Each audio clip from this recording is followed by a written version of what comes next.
Welcome to Coffee Time, a real talk conversation where I, Natalie of Natalie Kristina Coaching, invite you into my everyday conversations with fellow professionals, friends, and really just other everyday real people to give you a first-hand listen of the rants we go on about the hot topics in our lives right now. Today, I'm chatting with Nicolette of New Wave Lifestyle. I'm pretty sure this girl carries a piece of my soul I didn't even know existed. She's a New Yorker with heart, and I am super stoked to dive in and talk all about one of our mutual favorite topics, vulnerability. To start us off, Nicolette, I would absolutely love for you to tell us a little bit more about yourself and the work you do at New Wave.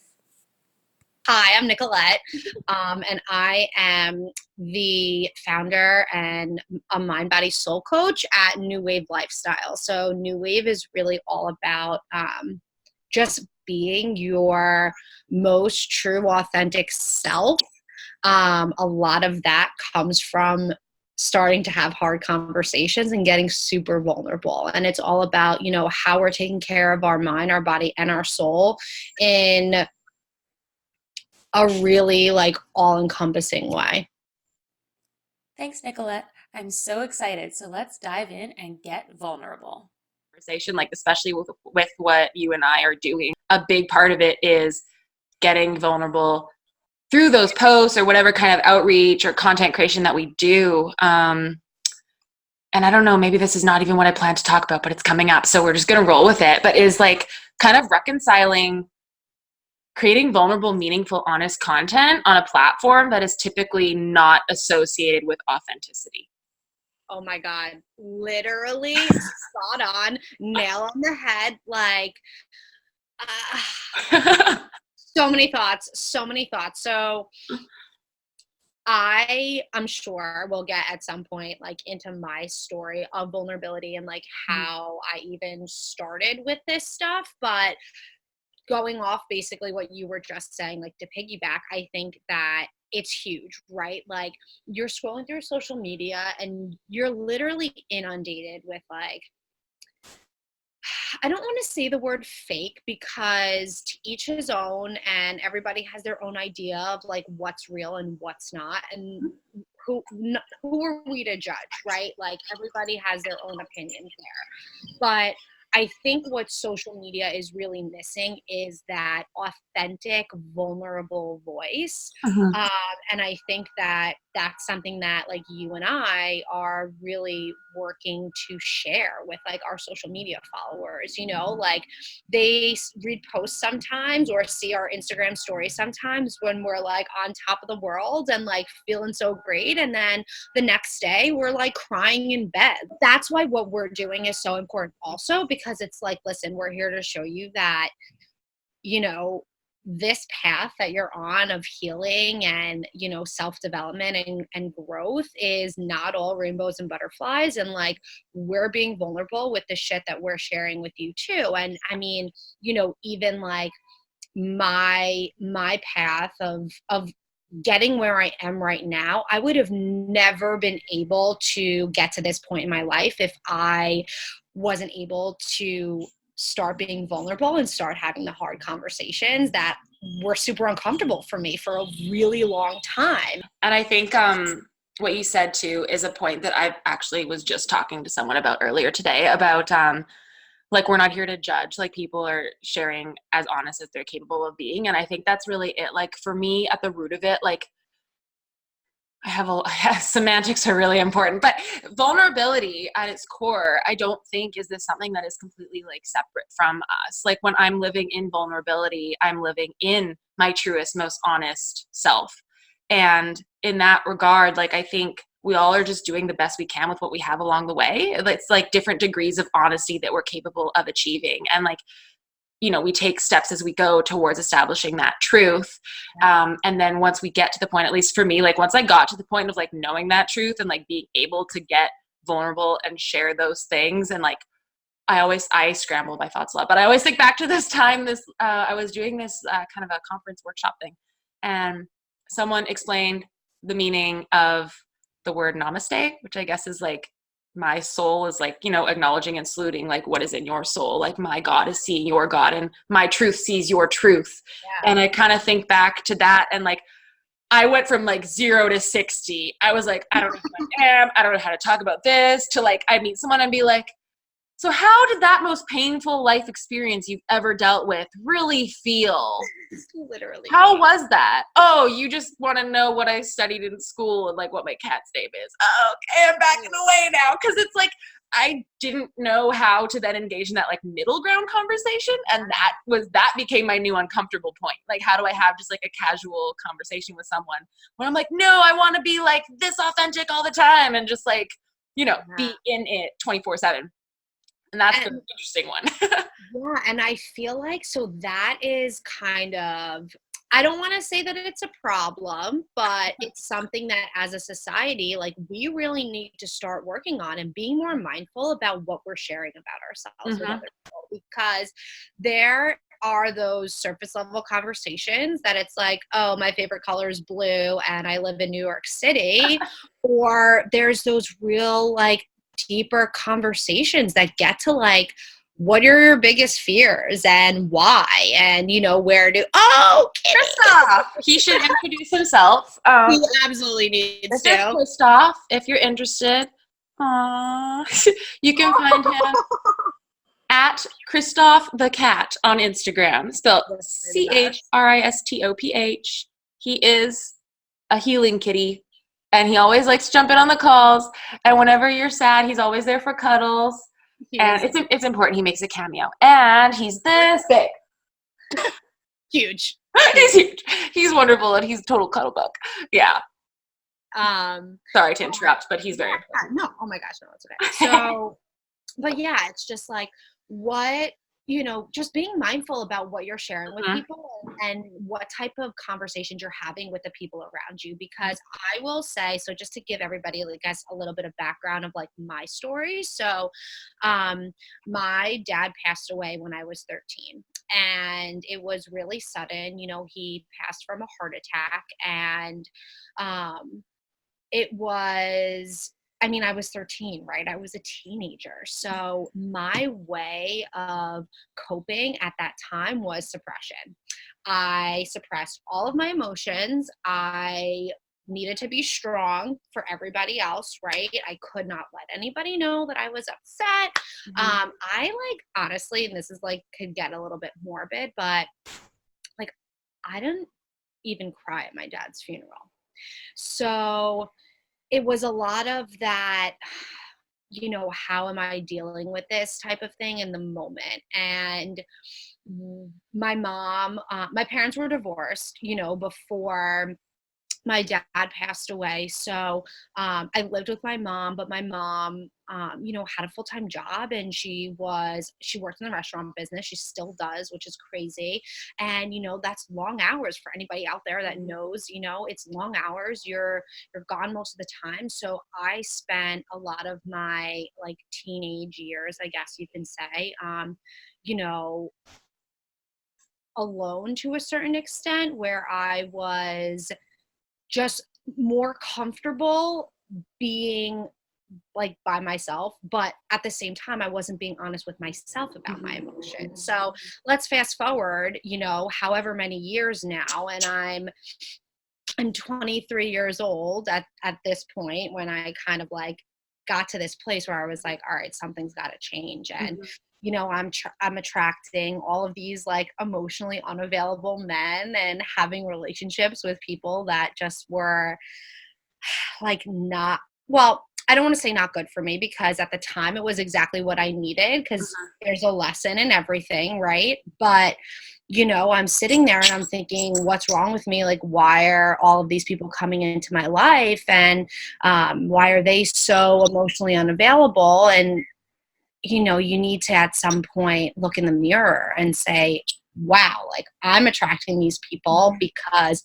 I'm being emotionally unavailable. And I wouldn't even talk about my dad's death with like my family. That's that's like how it was. Like I went away to college, even in high school, and I would just have those conversations and be like, oh, my mom this, my mom that. And it was really easy for me to like form that narrative because they were divorced.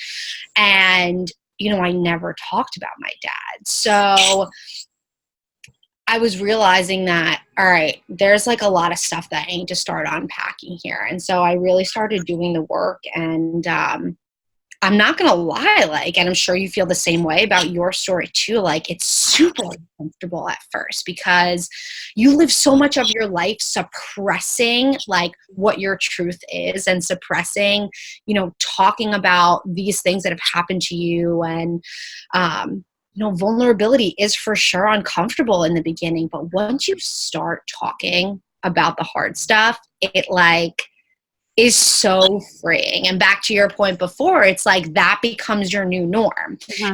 And you get to the point where you're like not afraid to speak your truth, and you're standing in your power, and you're like, this is who I am. And so I really think that vulnerability, like, in a way also gives you a huge sense of confidence that maybe, at least for me, like I didn't necessarily have before, because now I know that like vulnerability is kind of like my superpower, Yeah.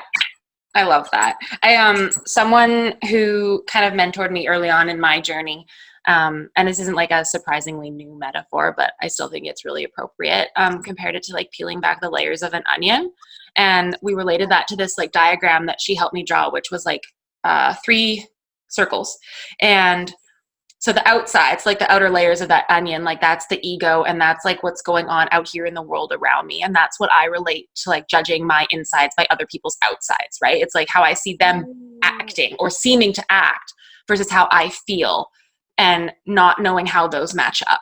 And I share about that a lot in my post, because for me, that was like a huge part of what was keeping me in that place of fear and dishonesty and like uncertainty and apprehension and all of those sorts of things. And like it was exactly that. Like I saw these people outside and they were all smiling and they were all laughing, and I didn't know how to fit.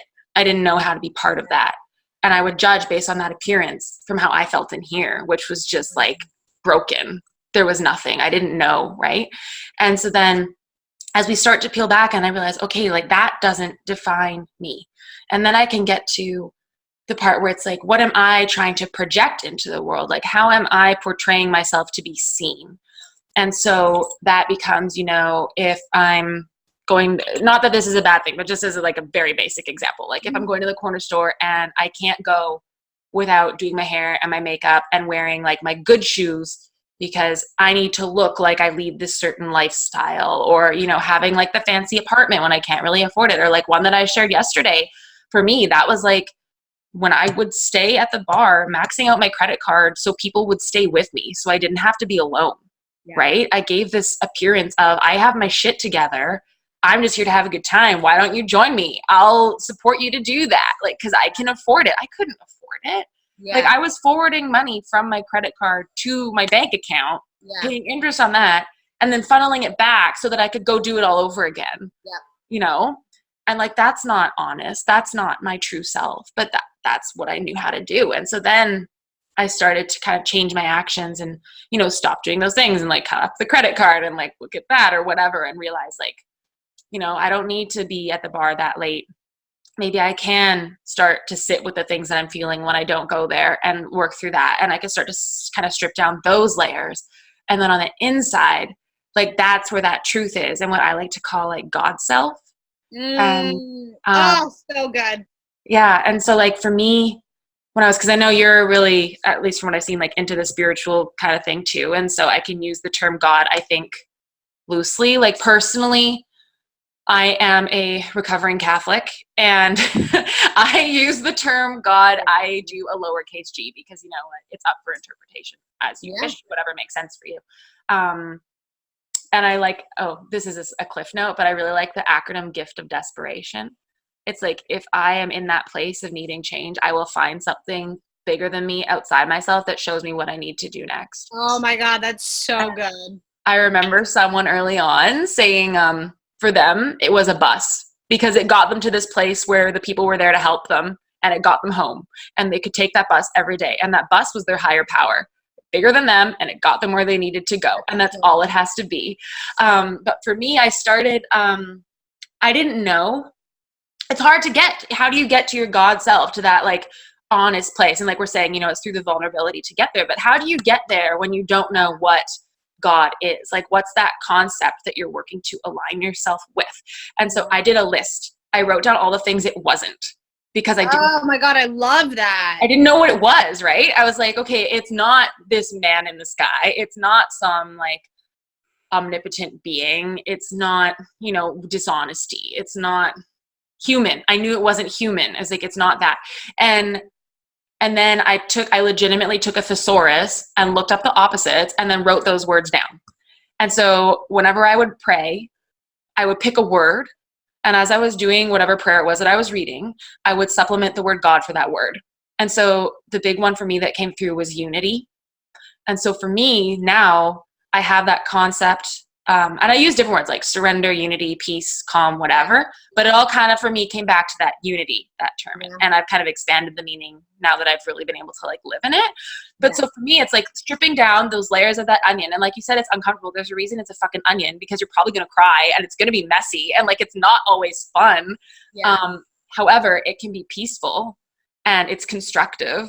And so as I like peel those layers away, I can work towards that concept I built up, that unity. And so it's like when I think that's for me why now living, like being able to have this kind of a conversation feels so much more natural and like okay and secure than the surface level conversations I have in day-to-day interactions. And it's not that those are bad. It's just because I have that sense of unity now. And so for me, it's like, it's almost a feeling that I've been able to achieve. Like when I know I'm doing things that are in an aligned way, it's like, it's that exhale, like a full body exhale just happens. And I'm like, okay, this is what I meant to do. And this is who I am. And so if we're talking like day-to-day actions and like fears and things, because that's a big thing. So to share a bit about like what my specific thing is that I kind of coach on, it's really helping people move from that chaos, that outside, that external, that ego, to find that sense of calm. And then once we find that calm, that unity, that whatever it is,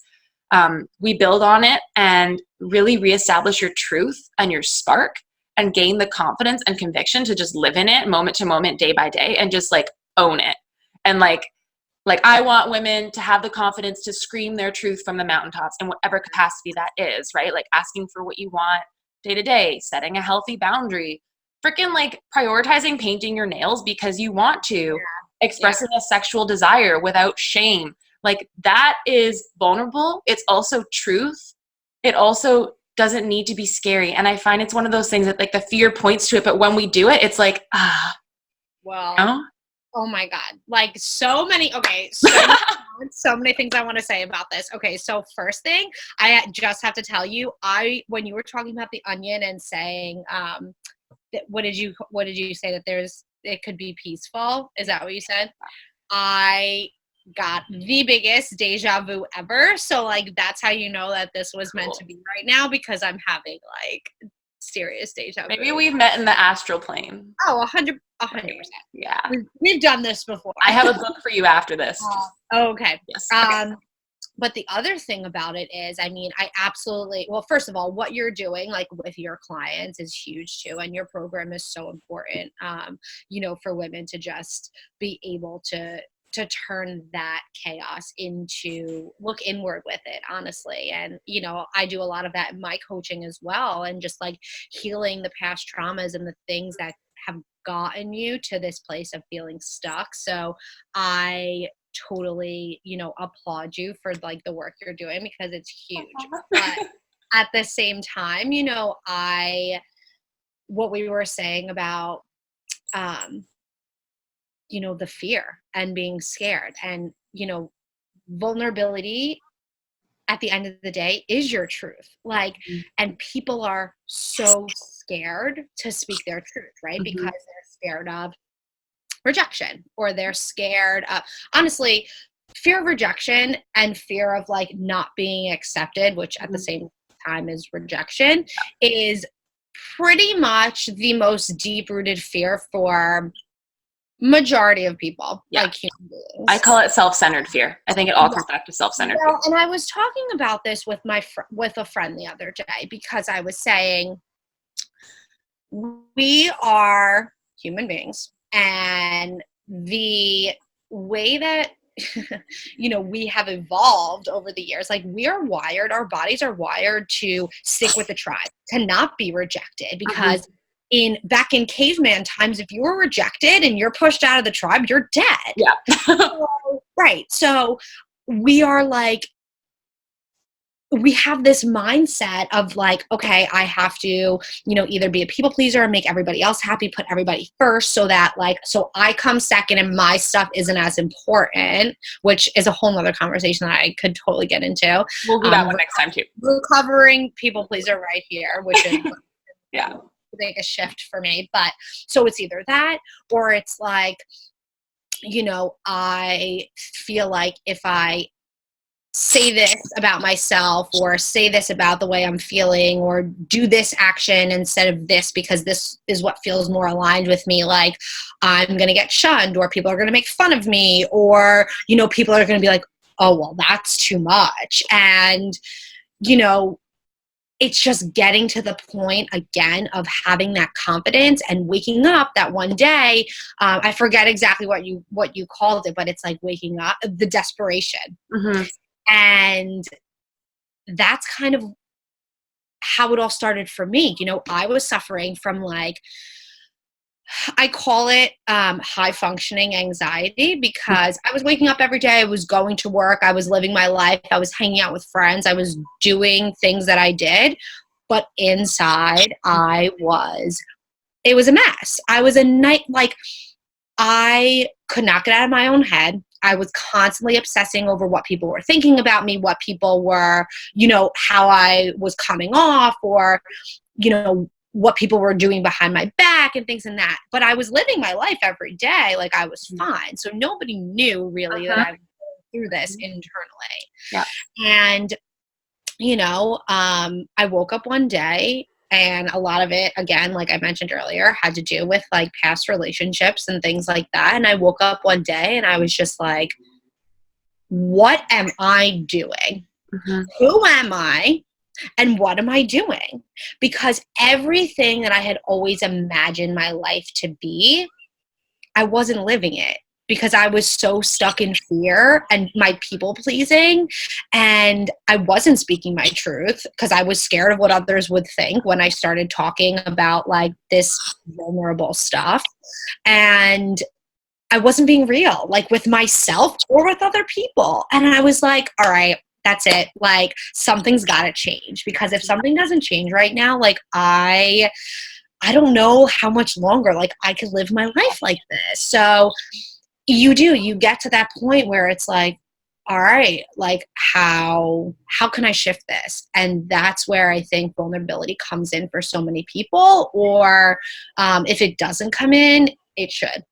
When you allow yourself to get vulnerable, like when you allow there's two types of vulnerability. There's vulnerability with yourself, and there's vulnerability with other people. So it's first getting vulnerable with yourself, and it's realizing that like whatever those fears are, like let's dig them out. Let's figure out where they come from and what they are, and let's also get real about like what you really want in life, and why aren't you speaking your truth? Like, why are you holding yourself back from having these conversations with other people? And then once you like kind of figure that out and get a handle on that, that's when you have the hard conversations with the other people. And, it's like, it's definitely, again, I've said this a million times, it's like super uncomfortable, but eventually the more you keep doing it, the more you're like, okay, this is my new norm. And it gives you that confidence. It's like you have that confidence. You're standing in your power because you're like, no, like I know how to speak my truth. I know what my truth is. And so I'm not going to let, the fear of judgment, the fear of rejection, whatever it is, hold me back from being my most authentic self. Yes. I think a big thing that helped me with that too was reframing it in a way. And now granted, language can mean different things for different people. I think this is just the way that I needed to hear it, was like people pleasing, for example, because that's something I didn't really realize I was doing. But when someone described that as being manipulative and controlling, I was like, whoa, Because it's true. Like, it might be coming from a less like malintended, like bad intentions. I don't know. I don't English well sometimes. Way, right? Like, my motivation might be good, but it doesn't mean that the action is based in love. Right. Yeah. And so when someone described it that way, I was like, whoa. And like when someone described like me judging those people as not being afraid or whatever, but being dishonest, like that's not mine to judge. I was like, but I'm an honest person. Yeah. So what am I doing going around being dishonest and manipulative? Like that doesn't make sense. And I think that way of doing it, like as much as it might feel, and like, you know, like I said, depending on the person's situation, like different words can mean different things and have a different impact. But I think for me, hearing it that way, in a way of like words that I did not associate with my core and my values, helped redirect me to what those core values really are so that I could live in them, right? Like I needed to shift that way of thinking in a way that kind of forced a bit more responsibility onto me, so that I could get into my truth. And even just the act of doing that was being more vulnerable than I had been before, because I had to really, you know, there were some hard realizations along the way. Totally. And I mean, there still are, but it keeps going. And then also I just to say, like, I totally resonate with what you shared about like doing the things, but on the inside, like, cause I think I shared about that yesterday and you probably saw it. Yeah. Like I was doing the things on the checklist. My life looked good. But if I stopped and I paused, like I crumbled. Like I did not know how to cope with these emotions that were there. And like, I don't even think I could, it took me a while to even be able to name an emotion. Like one of my kind of spiritual guides, even just like, you know, 4 or 5 years ago joked, she was kind of like, so you jump away from emotion, don't you? And I was like, yeah. And then I was like, but you know what? I don't want to jump anymore. I was like, I want to learn to swim. And so it's kind of like where there's the, you know, like the people pleasing or the manipulative or the whatever. And on the flip side is having acceptance and like living in my truth and that sort of thing. And oh my God. And before I would like catch myself doing this and I was like a frog jumping from like lily pad to lily pad. And I would just leap to this other one and be like, oh no, I have to be honest. I have to have acceptance. I have to whatever. But you know what?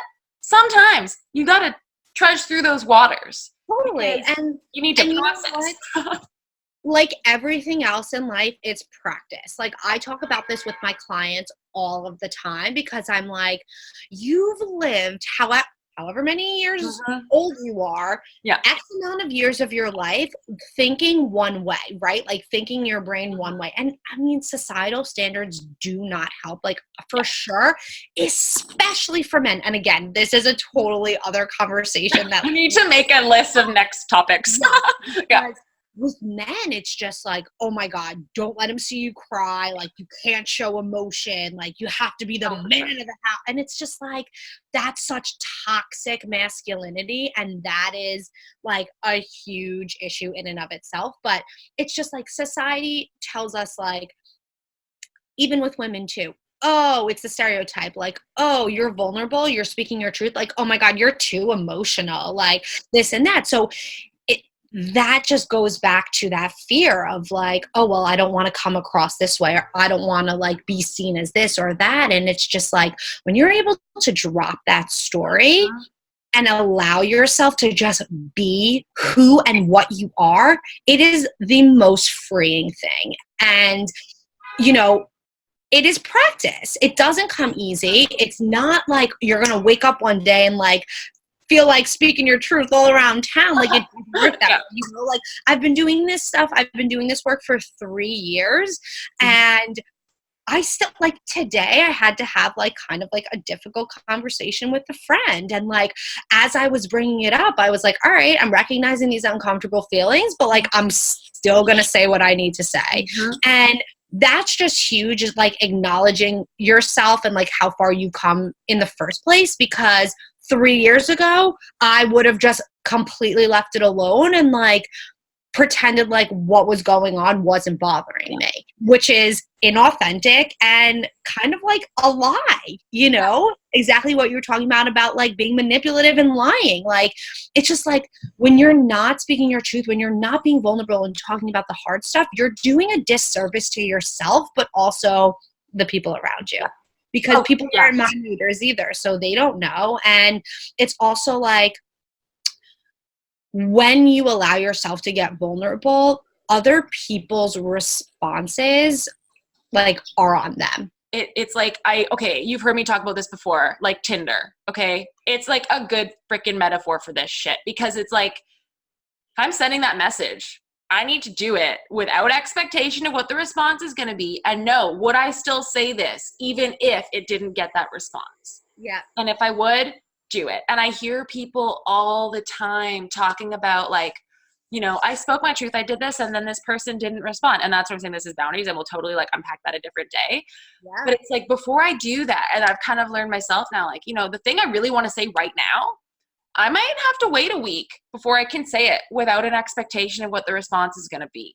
Yeah. And that's just really helping solidify that my cat just fell upside down. I'm solidifying that truth for myself. And like that's the piece where I talk about with my coaching, like gaining that confidence and conviction to stand in it. It's like, regardless of, if we go back to that outer layer of the onion, regardless of that, regardless of how people see me, is this still the truth at my center? And if yes, I should not be afraid to move forward with it.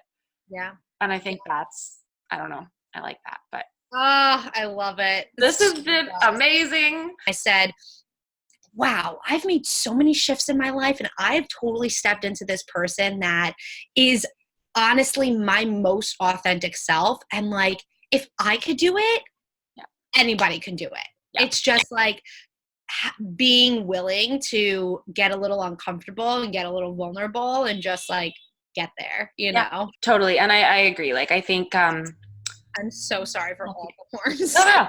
It's here too. It's loud. And my cat's destroying my house. But that was a big thing for me, like with my health diagnosis too, which like I've shared about a lot and I'll continue to share about because it's important. But it's like, I'm not one of those people who thinks there's like some hidden meaning in everything and everything happens for a purpose. I think that we create the meaning as we go, and things become more meaningful as we practice them. And so for me, a big thing from that was like, if for nothing else, I can share my experience with this and be of service to someone else. And like, that is my sole purpose in this world.